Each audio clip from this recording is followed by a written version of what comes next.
It was supposed to be just another routine safety test. Nothing dramatic, just engineers checking if the reactor could power itself for a few seconds after a blackout. Simple, right?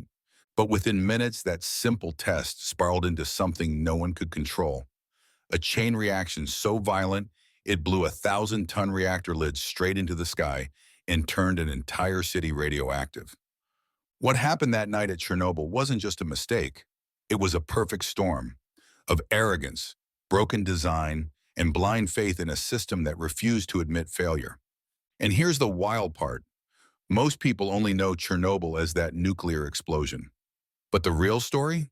It's about the invisible heroes who stepped into hell to save millions, the lies that tried to bury the truth, and the terrifying science that made it all possible. So let's rewind to the night of April 26, 1986, when a safety test lit up the sky and changed the world forever. It's just past 1 in the morning, April 26, 1986. Inside a control room north of Kiev, a group of engineers are running what should have been a routine safety test. They're tired, half of them weren't even supposed to be there that late, and none of them realize they're seconds away from changing history forever. The monitors flicker, the meters start to spike. One operator squints and whispers, "That can't be right." Another scrambles to press the emergency shutdown, but it's too late. The reactor roars, a sound no one in the world has ever heard before. And then, a flash. The ground shakes. 1,000-ton steel lid blasts through the roof, glowing with blue light. The Chernobyl nuclear power plant has just exploded. And here's the crazy part. This wasn't some secret weapon or a war experiment gone wrong. It was a simple test, meant to make the plant safer. A checkup, basically. But because of a mix of human error, arrogance, and a reactor design that was never meant to fail, it did. Now, we all think we know Chernobyl. The name alone brings to mind images of radiation, ghost towns, and that haunting Ferris wheel. But most people have no idea what really happened inside that control room, or what it took to stop things from getting even worse. The story of Chernobyl isn't just about a meltdown. It's about the hidden flaws of Soviet technology, the blind confidence of its engineers, and the quiet bravery of the people who walked straight into the fire to save everyone else. So let's go back to where it all began. Before the alarms, before the explosion, before anyone realized that one small test in the middle of the night would turn into the worst nuclear disaster in history. To really understand what happened that night, we need to take a step back to the world of the Soviet Union in the 1980s. This was a country obsessed with power, not just political power, but literal power. The kind that lights up cities and proves to the world we can do anything. Nuclear energy wasn't just science, it was pride. It was the Soviet symbol of progress, of being untouchable. And right in the middle of that dream was a small, quiet city named Pripyat.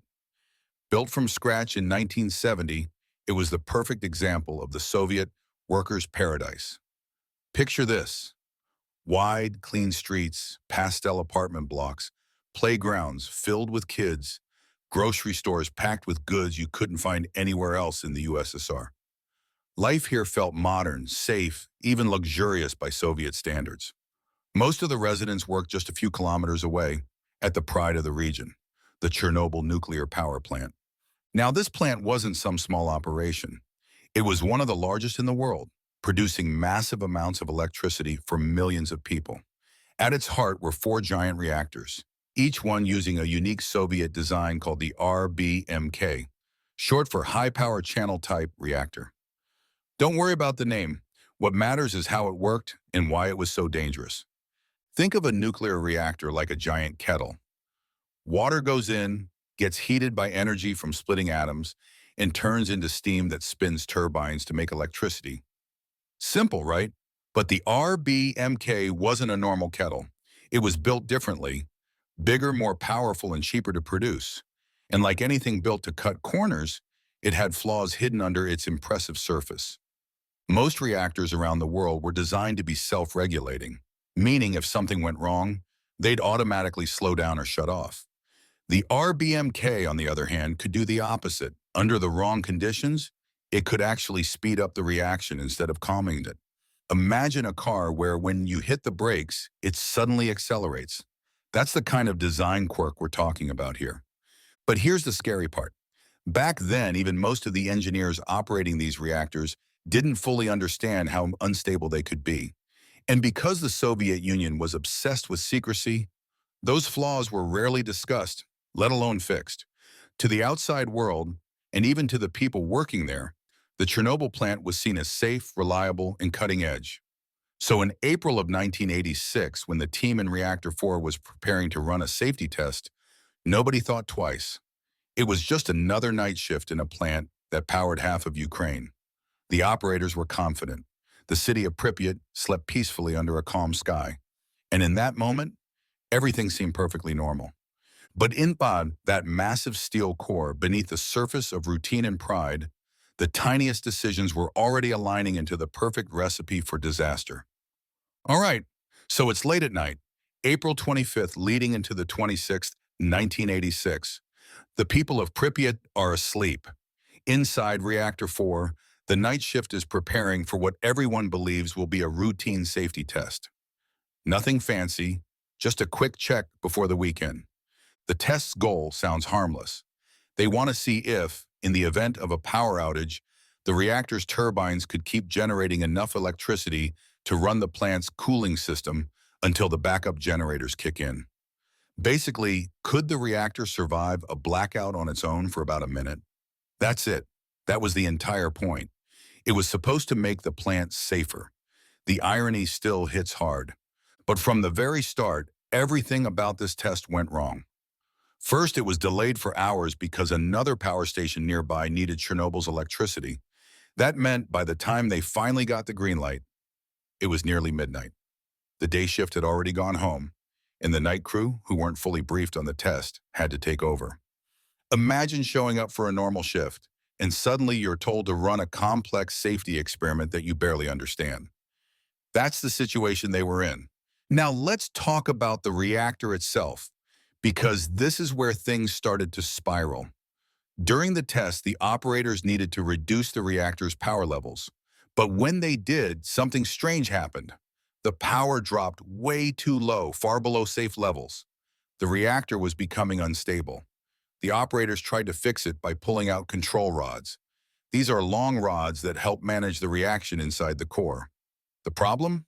Those rods weren't designed well. Their tips were made of graphite. And in this type of reactor, graphite actually made the reaction more intense, not less. It's like trying to cool down a fire by throwing wood on it. But the team didn't know that. They were following procedures that looked right on paper but were deeply flawed in reality. So they kept trying to bring the reactor's power back up, adjusting valves and rods, pushing buttons, working under pressure while their instruments gave conflicting readings. The control room was filled with tension, blinking lights, confusing alarms, and a growing sense that something just wasn't adding up.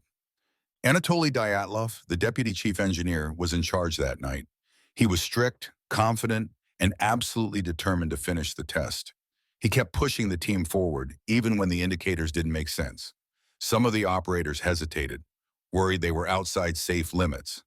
But Dyatlov insisted everything was under control.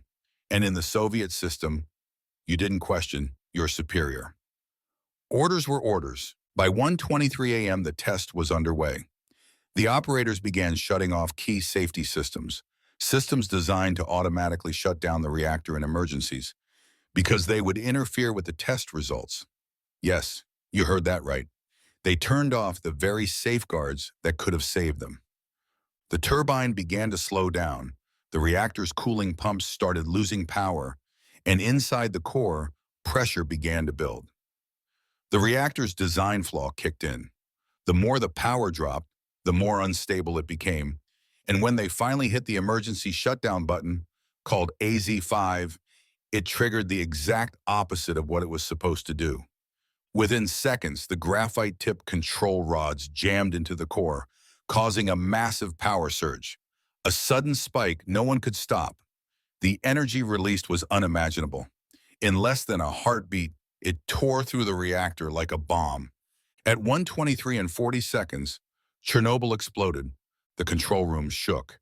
The lights went out. The walls trembled. No one understood what had just happened. Some thought it was a small steam explosion. Others believed a water tank had burst. But when the operators looked out the window and saw the roof was gone, and a strange blue light was rising into the night sky, they realized the unthinkable had happened. The reactor itself had blown apart. The test that was meant to make Chernobyl safer had just destroyed it. 1:23 a.m. The unthinkable happens. A deafening blast rips through Reactor 4. The steel and concrete lid, weighing over 1,000 tons, is blown clean off. The explosion launches chunks of glowing graphite and burning metal high into the night sky. A massive column of fire erupts, lighting up the darkness with an eerie blue glow. The sound echoes for miles. In the control room, chaos. The floor trembles. The walls crack. Lights flicker and die. Operators are thrown off their chairs. Nobody knows what just happened. The reactors exploded, someone shout. But the idea sounds insane. An RBMK reactor can't explode. It's physically impossible, or so they were told. Akimov, the shift supervisor, orders his men to check the core. They open valves, flip switches, but every meter shows nonsense. Pressure gauges at a zero, radiation alarms broken, systems dead. They're blind. Still, they try to pump water into what they believe is an overheating core. They have no idea the core isn't overheating. It's gone. Outside, it looks like a scene from another planet. The reactor building is torn open, a glowing crater spewing out smoke, graphite blocks scattered everywhere, fires burning across the roofs. The air itself feels strange, thick, electric. Workers nearby are dazed, staring up at the light, not realizing they're breathing in lethal radiation. And then come the first heroes, the firefighters. The Pripyat fire brigade is called in minutes after the blast. None of them are told it's a nuclear accident. They think it's just an industrial fire. They rush in without protective gear, wearing only regular uniforms. Their commander, Lieutenant Vladimir Pravik, leads the charge. They climb onto the roofs, hoses in hand, trying to put out flames of burning graphite, not knowing that graphite is from the reactor core itself, and that touching it means instant radiation burns. One firefighter, Vasily Ignatenko, later said he saw pieces of what looked like shiny black rocks scattered everywhere. He picked one up with his bare hand, tossing it aside. Moments later, his skin started blistering. That's how invisible and merciless radiation is. You can't see it, can't smell it, can't feel it, until it's already too late. Back inside, confusion turns to disbelief. The operators are coughing, their faces red and swollen. Akimov and Toptonov, the men who ran the test, keep trying to inject water into a reactor that no longer exists. They refuse to believe it's gone. Dyatlov, the supervisor, insists the reactor is intact, even as radiation levels rise to deadly levels within the room. Meanwhile, outside, the firefighters are fighting a fire they can't possibly win. The radiation is so intense that the air around the reactor glows a strange blue. Cherenkov radiation, the visible trace of energy too powerful for human senses. But none of them know that. To them, it's just light. And here's what's haunting. These men, the first responders, were the first to die, many of them within days. Their courage and their ignorance of what they were up against bought precious time that would later save millions. By dawn, the flames are mostly out, but the reactor is still spewing invisible death into the atmosphere. Radioactive particles carried by the wind, spreading across Ukraine, Belarus, and soon all of Europe. And while the people of Pripyat woke up that morning opening their windows to see the strange glow on the horizon, the Soviet authorities were still insisting everything was fine. The worst had already happened, but for the world outside Chernobyl, the disaster was only just beginning. By sunrise on April 26, 1986, the fire at Reactor 4 was finally under control. At least, that's what they thought. The firefighters were gone, rushed to the hospital in Kiev, their skin burned and blistered from radiation they couldn't see. But inside the power plant, the truth was still being buried. The Soviet officials in charge refused to believe or admit that a reactor had exploded. They told workers it was just a minor incident. a simple electrical fire. Even as radiation monitors across the plant were maxing out, the official story stayed the same. Everything is under control. Engineers who tried to speak up were silenced. When one scientist said the reactor was gone, his supervisor snapped, "Don't spread panic." It was the Soviet Union, a system where admitting failure wasn't just embarrassing, it was dangerous. The truth didn't matter. Appearances did. And so, while the core of Reactor 4 burned open to the sky, spewing deadly radiation, life in the nearby city of Pripyat went on as if nothing had happened. That morning, families walked their dogs, children went to school, people watched the strange glow from the plant's direction, thinking it was just a fire. Some even went to the bridges to get a better look, not knowing those beautiful lights were pure radiation, silently poisoning the air. No one warned them. No one told them to stay inside, because the people in charge were terrified, not of the radiation, but of the political fallout. At 10 a.m., radiation levels in Pripyat were already hundreds of times higher than normal. Birds were dropping from the sky. Metal surfaces around the city were so radioactive they emitted heat. People started getting headaches, nausea, and a strange metallic taste in their mouths. Doctors noticed burns and vomiting, but didn't understand why. Yet still the authorities stayed silent. For 36 hours, nothing was done. No evacuation, no announcement, no warning. In Moscow, leaders of the Soviet Energy Ministry debated what to tell the public. Their main concern wasn't saving lives. It was saving face, and evacuation, they feared, would cause unnecessary panic. So they waited, they measured, they delayed, they downplayed. It wasn't until radiation detectors in Sweden, more than 1,000 kilometers away, started picking up abnormal readings that the outside world realized something was very, very wrong. Other countries began demanding answers. The Soviets had no choice but to come clean.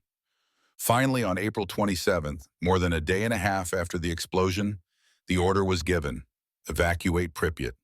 Buses rolled in, loudspeakers announced it calmly. "Comrades, there has been an accident at the Chernobyl power plant, but everything is under control. This is a temporary evacuation. You'll be back in 3 days." People packed small bags, took their pets for a walk, locked their doors, and left their lives behind, never to return. By the time the last bus left Pripyat, it was already too late. The radioactive cloud had spread across Ukraine, Belarus, Russia, and was drifting toward Europe. The cover-up had failed, but the damage was irreversible. The Soviet Union's greatest secret was now the world's greatest disaster. While Soviet officials argued in boardrooms and tried to contain the news, another battle was happening deep inside the ruins of Chernobyl, a battle fought by ordinary men who refused to run. Let's start with the first group, the divers. After the explosion, the melted reactor core, this red-hot radioactive mess called corium, started burning its way downward. Beneath it were massive water tanks. If that lava-like core touched the water, it would have caused a second explosion, one so powerful it could have wiped out half of Europe.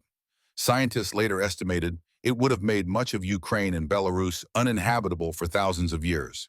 So someone had to go down there, into the flooded tunnels surrounded by deadly radiation, to drain the water manually. There was no machine for that. No robot could survive those conditions. It had to be humans. 3 men, Alexei Ananenko, Valery Bespalov, and Boris Baranov, stepped forward. They weren't soldiers or superheroes. They were engineers who simply knew where the valves were. They understood what had to be done. They suited up, said their goodbyes, and waded into the dark radioactive water armed with nothing but flashlights. Imagine that, walking through a pitch-black tunnel filled with contaminated water, the Geiger counters screaming, the air thick with steam. Every step could be your last, but they kept going until they found the valves and opened them, saving millions of lives. Most people outside that plant would never even know their names, but their courage changed history. Then came the miners.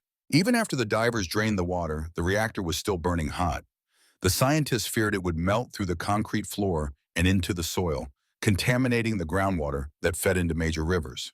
So the Soviet government decided to dig a massive tunnel underneath the reactor, a space to build a cooling system that would stop the molten core from reaching the Earth. They brought in more than 400 coal miners from Tula and Donbass. These guys were used to working in extreme heat underground, but this was different. The ground itself was radioactive. There was no ventilation, no proper protection. At one point, it was so hot in the tunnels that many of them stripped down to their underwear just to keep working. They knew the risks. They didn't stop. In the end, the tunnel was completed in just a few weeks, faster than anyone thought possible. And while the cooling system was never used in the end, their effort meant that if the core had kept melting, humanity had a last line of defense. And above all that, high in the radioactive skies, another group was fighting their own battle, the helicopter pilots. From the air, they dropped sand, lead, and boron directly onto the burning reactor, trying to smother the fire and limit the spread of radioactive particles. Each flight meant flying straight through a radioactive cloud. Every second they spent above that reactor shortened their lives, and yet they kept going, mission after mission. One of the pilots, Major Leonid Telyatnikov, later said that when you looked down from the helicopter, the reactor didn't look like a fire. It looked like hell glowing from the earth. In total, about 600 pilots flew those missions. Many of them got sick. Some never came home. But without them, the radioactive release would have gone on for much longer, possibly spreading across an entire continent. And that's the thing about Chernobyl. For every mistake made by officials, there were countless acts of courage by ordinary people. Divers, miners, pilots, people who knew they were walking into death, but did it anyway because someone had to. They didn't do it for medals or fame. They did it because they understood the stakes. They knew that if they didn't act, millions would suffer. And in a disaster defined by failure, they became the reason the world survived it. When the fires finally went out, the silence around Chernobyl was deafening. The once busy city of Pripyat, home to nearly 50,000 people, stood frozen in time. Children's toys lay scattered in classrooms. Laundry hung from balconies, never taken down. And the amusement park that was supposed to open just days later, the Ferris wheel still stands there today, rusted, haunting, untouched. In the days following the evacuation, the full scale of the disaster slowly began to reveal itself. Radiation levels around the reactor were off the charts, thousands of times higher than what a human body can safely handle. Entire areas became so contaminated that even standing there for a few minutes could mean serious illness.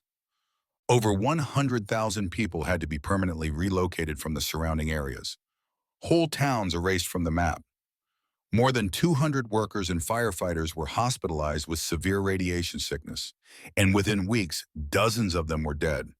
Many others suffered for years after: cancers, birth defects, and long-term illnesses caused by radiation exposure.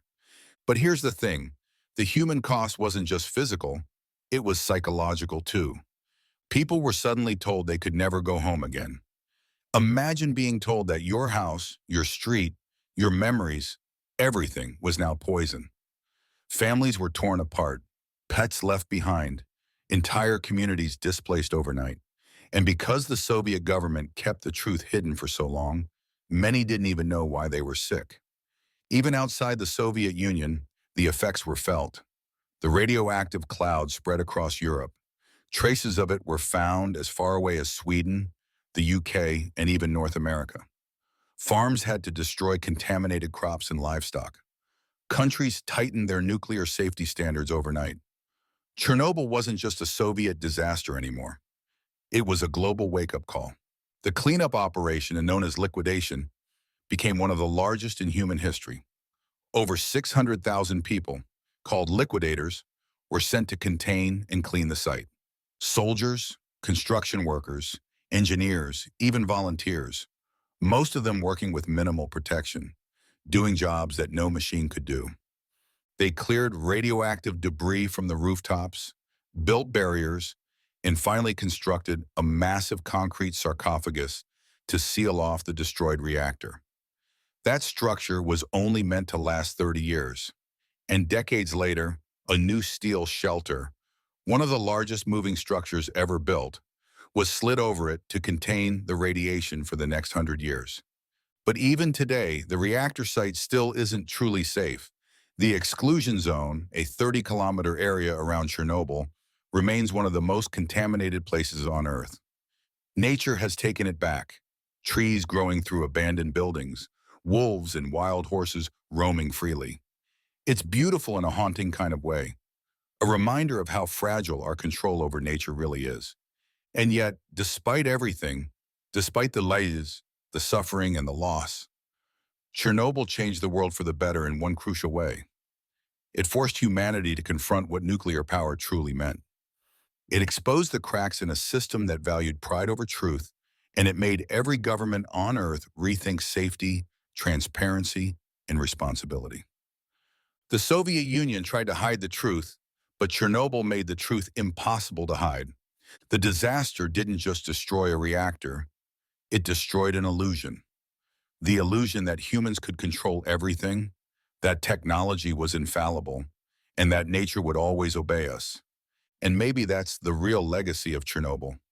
Not the radiation, not the ruins, but the reminder that even the smallest mistakes, when buried under arrogance and secrecy, can change the course of history. When you look at Chernobyl today, it's easy to think of it as a ghost story, a tragic chapter locked away in the past. But Chernobyl isn't just a story about radiation or reactors. It's a story about people, about what happens when truth takes a backseat to pride, and about how, even in the darkest moments, courage can shine brighter than any explosion. Think about it. This entire disaster started with a simple safety test, something routine, something meant to protect people. But behind it were layers of arrogance, fear, and a system that punished honesty. The reactor didn't just explode because of bad design. It exploded because people were too afraid to admit mistakes. And that's not just a Soviet problem. That's a human problem. How many times in history, or even in our own lives, have we seen people ignore warnings, cut corners, or stay silent just to avoid blame? Chernobyl is a reminder of what happens when silence wins over truth. But it's also a story of incredible bravery, of the divers who walked through radioactive water, the miners who dug beneath the reactor, the pilots who flew into toxic skies, and the firefighters who rushed in when everyone else was running out. They didn't have power or authority or fame, but they had something far more powerful, a sense of duty. That's what saved the world from something far worse. Not technology, not politics. People, ordinary men and women who decided that doing the right thing was worth everything, even their lives. And here's the thing that always gets me. The world learned, not immediately, not perfectly, but it learned. Safety standards for nuclear power changed. International transparency became non-negotiable. New systems were built so that a mistake like Chernobyl could never happen again. Even more than that, it forced humanity to confront the truth about our relationship with power. Not just nuclear power, but any power. The power of knowledge, the power of authority, the power of denial. Chernobyl showed that the most dangerous thing isn't radiation, it's ignorance. It's pretending that nothing's wrong when everything is. Today, the abandoned city of Pripyat still stands as a monument, not just to a disaster, but to a warning carved into time. That truth matters, and that responsibility can't be delayed or hidden. Because the moment you stop questioning, the moment you start believing it's fine, that's when things begin to fall apart. Chernobyl wasn't just a nuclear accident. It was a mirror, one that showed us what happens when fear of failure outweighs honesty and when systems forget the value of human life. But it also showed us something else, something powerful, that even when the worst happens, there will always be people willing to step up. People who prove that courage isn't about not being afraid. It's about being terrified and doing it anyway. And maybe that's why the story of Chernobyl still matters, because it reminds us that the truth might cost us, but lies will cost us everything. Chernobyl is more than a story about reactors and radiation. It's a story about choices. The choices we make in moments of crisis, the courage we summon when the world is burning, and the truth we refuse to ignore. From the night that changed Pripyat forever, to the invisible heroes who risked everything, to the lessons that still resonate decades later, this isn't just history. It's a mirror showing us what happens when we ignore danger, and what's possible when people step up. So next time you hear the name Chernobyl, don't just think of ruins and radiation. Think of courage, responsibility, and the power of honesty. And remember that even in our darkest moments, there are people who remind us what it truly means to be human. If you found this story as incredible as I did, make sure you hit that like button, subscribe, and turn on the notification bell. Because there are countless ice stories out there that teach us about history, bravery, and the choices that shape our world. Trust me, you won't want to miss what's coming next. And hey, comment below and tell me what part of Chernobyl's story shocked you the most. The story of humanity in the face of disaster is always worth sharing, and I'd love to hear your thoughts. Thanks for watching. Stay curious, stay brave, and I'll see you in the next video.